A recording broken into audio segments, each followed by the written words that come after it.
নমস্কার।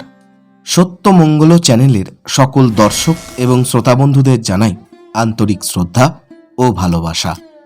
আজ আমরা এই ভিডিওর মাধ্যমে জব ধ্যানকে কেন্দ্র করে একটি সমস্যার সমাধান খোঁজার চেষ্টা করব। আমাদের মধ্যে অনেকেরই জব ধ্যান করার সময় আসন করে বসতে অসুবিধা হয়, বিশেষত শারীরিক কারণেই এটি হয়ে থাকে। তাহলে এর কি কোনো বিকল্প উপায় আছে? হ্যাঁ, ঠিক এই নিয়েই আজকের আমাদের আলোচনা। স্বামী সোমেশ্বরানন্দ মহারাজ বলছেন, আসন করে বসতে অসুবিধা হলে চেয়ারে বসে অভ্যাস করুন, তবে মেরুদণ্ড সোজা রাখবেন।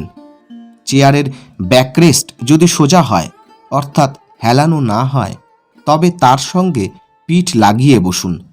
হাত দুটো রাখুন চেয়ারের হাতলে, কিংবা হাত দুটি ভাঁজ করে একটির ওপর অন্যটি রাখুন।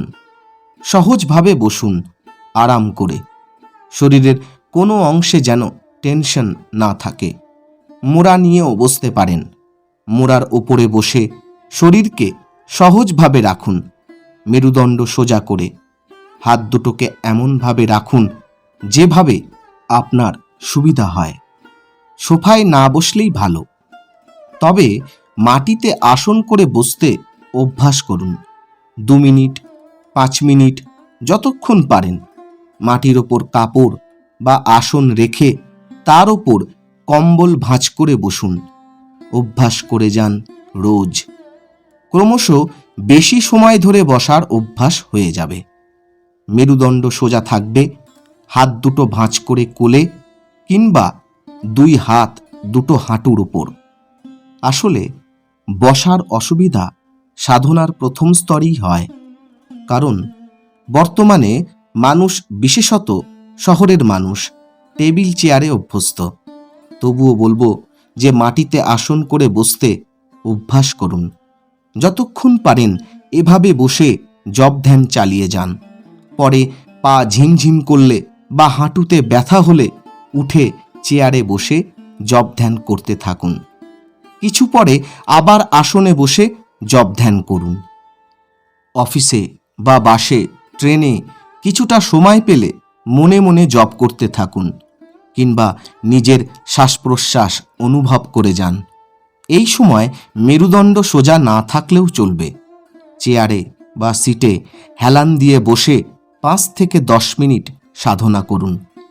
বয়স বাড়ার সঙ্গে সঙ্গে আসন করায় অসুবিধা হতে থাকে। এজন্যে যত কম বয়সে আসনে অভ্যস্ত হওয়া যায় ততই ভালো। পদ্মাসনেই বসতে হবে এমন কোনো কথা নেই। আসন পিঁড়ি করেও বসা যায় জব ধ্যানের সময়।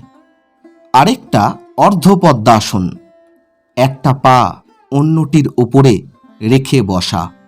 কেউ কেউ শুয়ে শুয়ে জব ধ্যান করতে চান। নিয়মিত সাধনার সময় বসে জব ধ্যান করতে হয়, তবে অন্য সময়ে ঘুমের আগে ক্লান্ত অবস্থায় বিশ্রাম নিতে নিতে শয়ন অবস্থায় এটা করতে পারেন।